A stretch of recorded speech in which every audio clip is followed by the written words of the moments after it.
Iggy Peck, Architect by Andrea Beatty, illustrated by David Roberts. Young Iggy Peck is an architect and has been since he was 2, when he built a great tower in only an hour with nothing but diapers and glue. "Good gracious, Ignatius," his mother exclaimed, "that's the coolest thing I've ever seen." But her smile faded fast as a light wind blew past, and she realized those diapers weren't clean. "Ignatius, my son, what on earth have you done? That's disgusting and nasty. It stinks."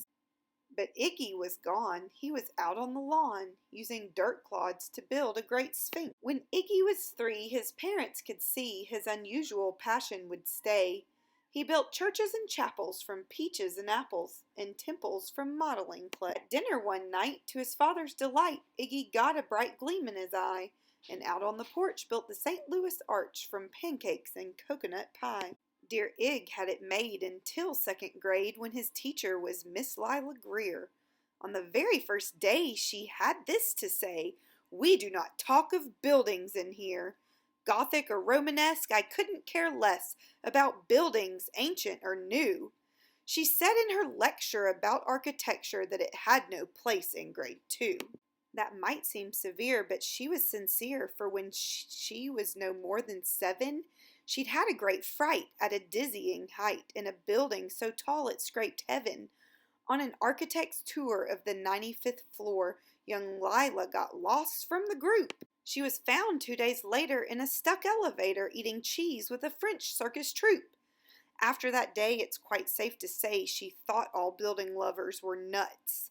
As a teacher, she taught that above all one ought to avoid them, no ifs, ands, or buts. As you might guess, it would cause Iggy stress to hear such terrible talk, but he didn't hear. He sat in the rear while building a castle of chalk. "You, Iggy Peck, your desk is a wreck. Tear down that castle right now. You will not build in here. Is that perfectly clear? Do you need to see Principal Howe?" "No, ma'am," Iggy said. He lowered his head, and his heart sank down to the floor.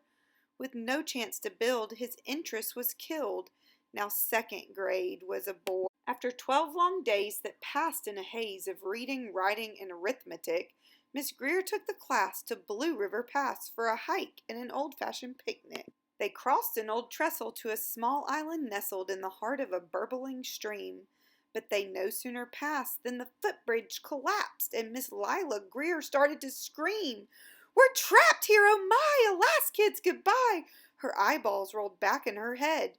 She dropped to the ground with a vague groaning sound, luckily fainted, not dead. The class was amazed. They stood there quite dazed, uncertain of what they should do. But one bright young man was off hatching a plan which started with Miss Lila's shoe. Soon each lad and lass there at Blue River Pass was working together as one. And when she came to, Miss Lila Greer knew that something quite brave had been done. She looked in the air and saw hanging there a structure with cables and braces, and on the far side, beaming with pride, were 17 smiling young faces. Boots, tree roots, and strings, fruit roll-ups and things, some of which one should not mention, were stretched ridge to ridge in a glorious bridge, dangling from shoestring suspension. It all became clear to Miss Lila Greer as she crossed that bridge over the stream. There are worse things to do when you're in grade 2 than to spend your time building a dream. Now every week at Blue River Creek Elementary in 2nd grade, all the school kids can hear along with Miss Greer how the world's greatest buildings were made. The weekly guest speaker in t-shirt and sneakers talks of buildings from Rome to Quebec. Of course he's the guy who builds towers from pie, that brilliant young man, Iggy Peck. Hello, my most amazing artists. Let's get started on today's architecture painting. You will start with your paper in a landscape. We're going to use a black crayon, and we're going to start by drawing rectangles of all different shapes and sizes. So you're going to fill your paper. You want to draw big. Don't leave a lot of extra space at the top. We will add domes and turrets in a minute.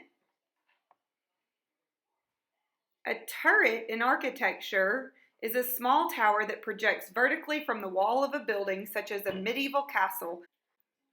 As their military use faded, turrets were used for decorative purposes. Dome in architecture is a hemispherical structure evolved from the arch, usually forming a ceiling or roof. Domes first appeared as solid mounds and in techniques adaptable only to the smallest buildings such as round huts and tombs in the ancient Middle East, India, and the Mediterranean. Now, to complete your drawing, you will begin adding domes and turrets and then create a variety of different window shapes. Variety is a principle of design, and it just means add different shapes, different lines. It creates interest. So as you can see, I'm adding different shaped windows, different sizes, different details, and that is creating a variety which makes my project interesting. Okay, so now we are going to paint our lovely creation. We are going to use tempera paint, which is a water-based paint, which means you need to add water to it. So right now the cakes are dry, and you will dip your brush in the water and drip some water onto the colors that you would like to use. So you're going to wet each cake that you would like to use. You get the picture. You will also probably still need to add some more water, especially if you're using a small brush. And you are going to paint. If you don't have good color saturation, meaning that your paint is light, go back and get more paint. More paint, less water will create higher color saturation. Less paint, more water will create a lighter color. When you want to switch colors, be sure you rinse your brush out before you switch to the next color.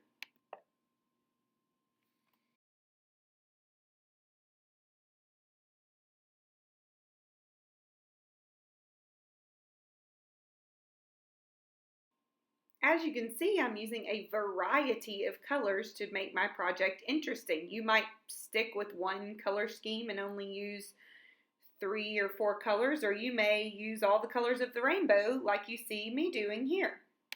Remember, you are the artist, so you choose. Next week, we will add gold highlights to our project using gold acrylic paint.